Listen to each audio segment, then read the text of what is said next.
On the international front, U.S. President Donald Trump has abandoned his intentions to impose transit fees on ships in the Strait of Hormuz, accepting instead new investment pledges from Gulf nations. Our Chung Hye-lim explains.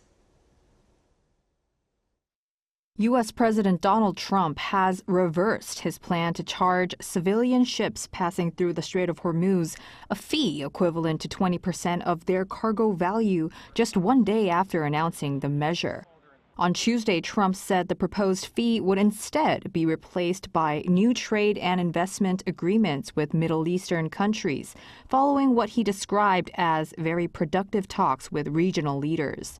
Trump had announced a day earlier that the U.S. military would guarantee safe passage for civilian vessels through Hormuz in return for a 20% payment. The White House argued the charge would compensate Washington for the cost of U.S. forces protecting commercial shipping from Iranian attacks. But the plan drew opposition internationally, particularly from Middle Eastern energy exporters heavily reliant on the strait. Trump named Saudi Arabia, the United Arab Emirates, Qatar, Bahrain, and Kuwait among the countries prepared to invest more heavily in the United States instead.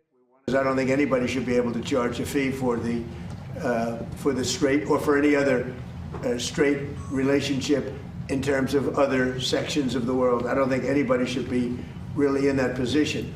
But we were doing it as a reimbursement. The Gulf states are going to invest a tremendous amount of money into the United States, and that was very satisfactory to me. I think it's actually much better. I fought for that. The reversal does not signal an easing of U.S. pressure on Iran.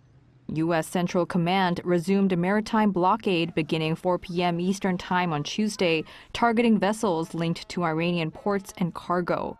Meanwhile, it also said U.S. forces struck dozens of Iranian military targets in a 7-hour operation.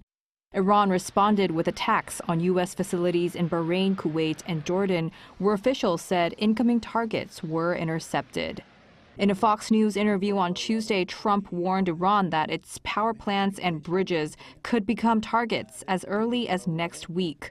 He said U.S. and Iranian delegations had been in contact that day, but threatened further strikes if Tehran refused to return to negotiations. Chung Hye-lim, Arirang News.